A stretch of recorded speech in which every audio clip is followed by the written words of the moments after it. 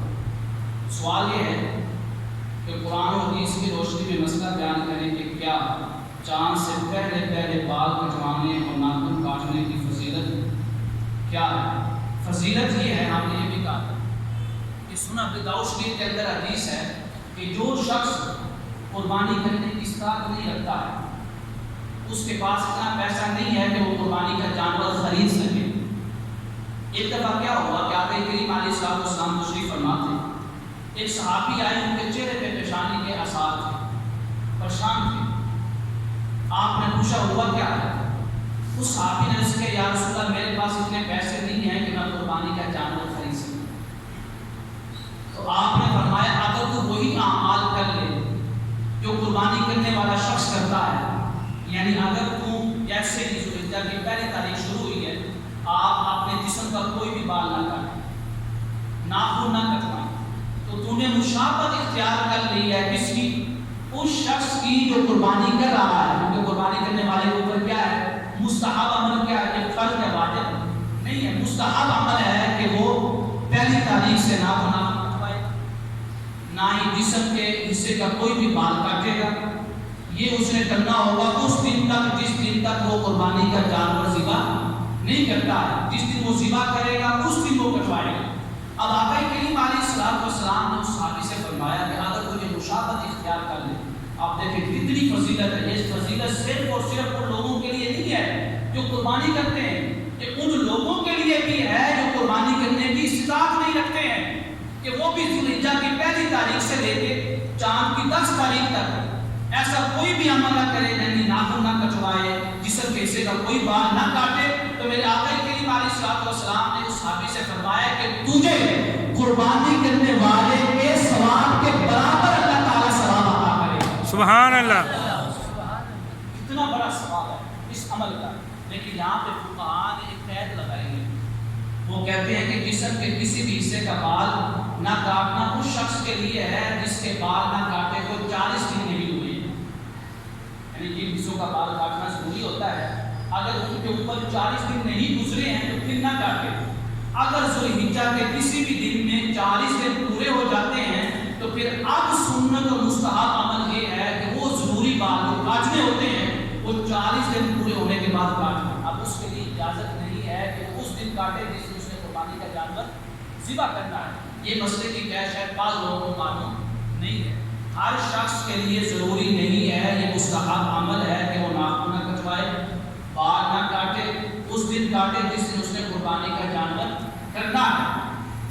لیکن اگر 40 دن سے زیادہ کا ٹائم ہو گیا ہے تو پھر آپ شریعت یہ کہتی ہے کہ وہ اپنے بال کاٹے گا, جو ضروری حصے کے بال کاٹ لیں. باقی سال کے یا دیگر جو بال ہیں وہ نہیں کاٹے گا. ضروری جو بال کاٹنے ہوتے ہیں 40 دنوں کے بعد.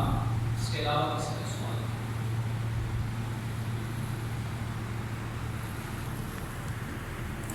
بعض دفعہ ہوتا ہے کہ مغرب ٹائم, مغرب تو تھوڑی دیر پہلے کہیں نے کوئی چیز نہ کھایا جائے کہ شام دا ٹائم ہو رہا ہے, شام تو بعد کھایا جائے.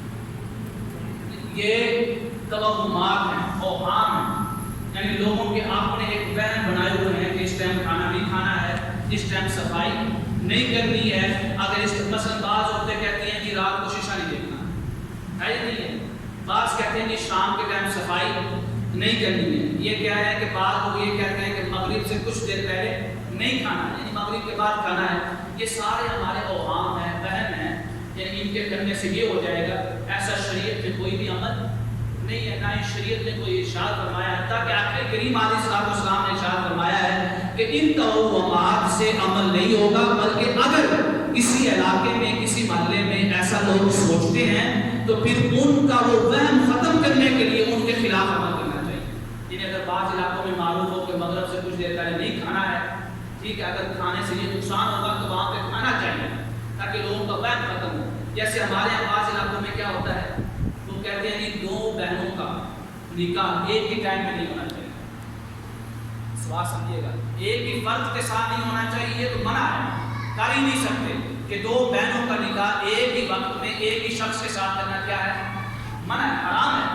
اگر کوئی جان بوجھ کے کرتا ہے تو وہ شخص کافر ہے کہ اس نے قرآن کے حکم کا انکار کر دیا ہے. لیکن بعض لوگ کیا کرتے ہیں, وہ کہتے ہیں کہ 2 الگ الگ لوگوں کے ساتھ 2 بہنوں کا نکاح ایک ہی وقت میں کرنا کیا بنتا ہے, نقصان کا سبب بنتا ہے. کوئی نقصان ہو سکتا ہے. ایسا کوئی بھی حکم شریعت میں نہیں آیا, نہ ہی آقا کریم علیہ السلام سے مروی ہے, نہ ہی صحابہ کرام سے, نہ ہی ائمہ فقہاء مجتہدین سے مروی ہے کہ اگر 2 بہنوں کا نکاح ایک ہی وقت میں 2 مختلف لوگوں کے ساتھ کریں گے تو وہ نقصان پہنچے گا, کوئی نہ کوئی مصیبت آئے گی. ایسا کچھ بھی نہیں ہے, بلکہ نکاح ایک بابرکت عمل ہے, ایک سنت ہے. مجھے آپ بتائیں کہ سنت ادا کرنے کی وجہ سے کیا نقصان پہنچے گا, یعنی سنت عمل ادا کرنے کی وجہ سے کیا کوئی مصیبت آئے گی, بلکہ سنت ادا کرنے کی وجہ سے تو جو مصیبت آنی ہے وہ بھی اللہ تعالیٰ ڈال دیتا ہے. سنت کی بات, سبحان اللہ. تو لہٰذا ایسے عوام توہمات رکھتے ہیں یہ بالکل خلاف شرع ہے, حتیٰ کہ بعض اوقات یہ کفر تک پہنچا دیتے ہیں, کفر تک. اور بہت سی رسمیں ہیں, بہت سی رسمیں ہیں ہمارے معاشرے میں ہیں, کیونکہ ہم شروع میں پاکستان اور انڈیا ایک تھا, کافر لوگ ہندو لوگ ساتھ رہتے تھے, ان کے جو نظریات تھے, جو عقائد تھے, جو رسمیں تھیں, جو عام تھے, جو وہم تھے, وہ مسلمانوں کے اندر داخل ہو گئے. جب مسلمانوں کے اندر داخل ہوئے تو انہوں نے بھی ایسے ہی سوچنا شروع کر دیا کہ اگر 2 بہنوں کا نکاح ایک ہی وقت میں کریں گے تو مصیبت آ سکتی ہے 2 مختلف لوگوں کے ساتھ, ایسا نہیں کرنا چاہیے. تو یہ ایسے اعمال کی کسی بھی قسم کی کوئی بھی بنیاد شریعت کے اندر موجود نہیں ہے, بلکہ آپ نے عقلی دلیل دی ہے کہ جو سنت پہ عمل کر رہا ہے اس سنت پہ عمل کرنے کی وجہ سے مصیبت کیسے آ سکتی ہے. تو لہٰذا ایسے اوہام کا رکھنا ذہن میں بعض اوقات انسان کو کفر تک پہنچا دیتا ہے. اور فقہائے کرام نے ایک نسخہ دیا ہے, وہ کہتے ہیں یہاں پہ ایسے اوہام ہو نا, لوگ وہم کریں, وہاں پہ آپ ان کے خلاف عمل کریں تاکہ ان کا یہ وہم ختم ہو جائے, ان کا یہ ڈر و خوف ختم ہو جائے اور لوگ وہ عمل کرنا شروع کر دیں. اور کوئی سوال آپ کو معلوم ہے آپ کا ماشاءاللہ اپنا ادارہ ہے, بچیوں کا ادارہ بھی ہے, بچوں کا ادارہ بھی ہے, اور آپ کو یہ مسئلہ شرعی بھی معلوم ہے کہ قربانی کے جانور کا کوئی بھی حصہ آپ بطور اجرت نہیں دے سکتے.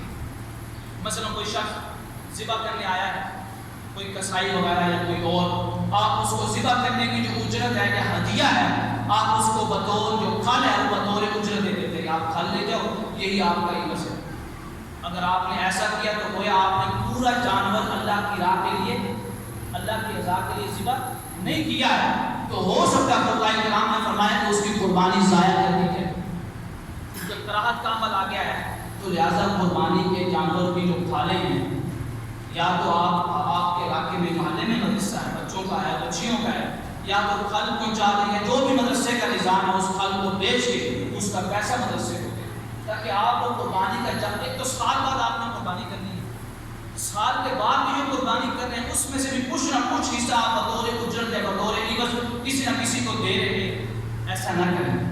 حتیٰ کہ جب قربانی کا جانور آپ نے خریدا ہے اور وہ دودھ دیتا ہے، قرآن کہتا ہے وَمَن يُعَظِّمْ حُرُمَاتِ اللَّهِ، کہ اللہ کی محرمات ہیں ان کی تعظیم کرو۔ محرمات سے کیا مراد ہے کہ اس کا ایک ایک حصہ تیری ذات کے اوپر حرام ہے کہ تو اپنی ذات کے لیے استعمال نہیں کر سکتا ہے۔ حتیٰ کہ کوئی ایسا جانور خریدا ہے وہ دودھ دیتا ہے اور آپ نے پکی نیت کر لی ہے کہ میں نے اس جانور کو بطور قربانی ذبح کرنا ہے، ایک تو یہ نیت ہے کہ یار اگر یہ اچھی قیمت میں فروخت ہو گیا تو میں کوئی اور جانور دے دوں گا، لیکن اس کو ذبح کر دوں گا۔ ابھی آپ نے پکی نیت نہیں کی ہے، پکی نیت کر لی ہے کہ میں نے اسی جانور کو قربانی کے لیے ذبح کرنا ہے، تو آپ اس جانور کا دودھ پینا بھی آپ کے لیے جائز نہیں ہے، بلکہ اس کا دودھ دھو کر اللہ کی راہ میں کسی غریب کو یا فقیر کو دے، یعنی کوئی ایک حصہ بھی آپ اپنے ذاتی استعمال میں نہیں لا سکتے ہیں اجرت یا عوض کے بدلے میں۔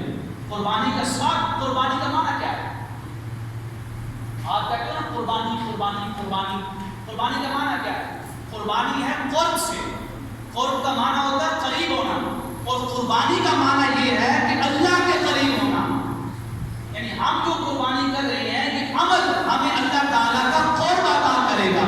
آپ تو اللہ تعالیٰ کے قرب کے لیے قربانی کا جانور ذبح کر رہے تھے، لیکن آپ نے اسی قربانی کے جانور کی کھل کسائی کو بطور اجرت دے دی، بطور عوض دے دی، حمایت نہیں، وہ سارے کا سارا یا تو آپ کھائیں یا کسی اور شرعی مقصد کے لیے استعمال کریں، یا اللہ کی راہ میں کسی غریب کو دے دیں، یا ویسے کھل پکڑا دیں، یا کھل بیچ کر پیسہ دیں۔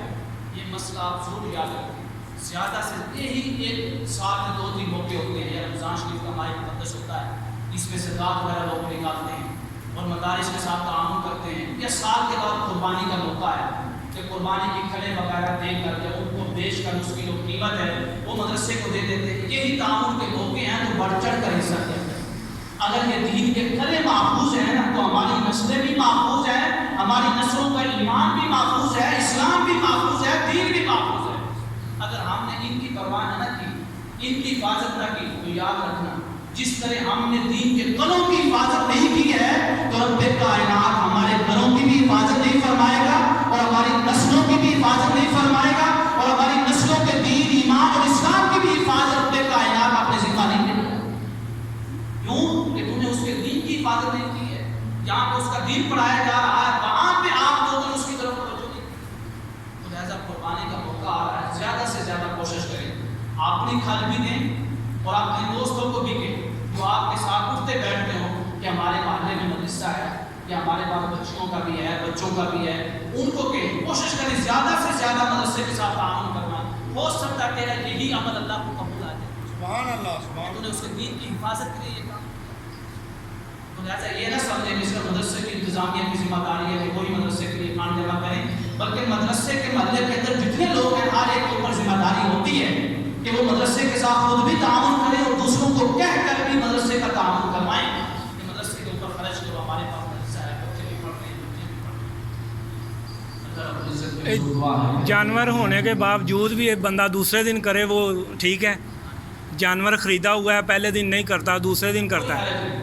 3 دن رکھے ہوئے ہیں شریعت میں کہ 3 دن آپ قربانی کر سکتے ہیں، 10ویں ہے، 11ویں ہے اور 12ویں ہے، قربانی کر سکتے ہیں، لیکن افضل جو ہے فقہاء کرام نے لکھا وہ پہلے دن قربانی کرنا ہے افضل، لیکن باقی 2 دنوں میں بھی کرتے ہیں، کوئی حرج نہیں ہے، ثواب میں، قربانی کے ثواب میں کوئی کمی نہیں ہے۔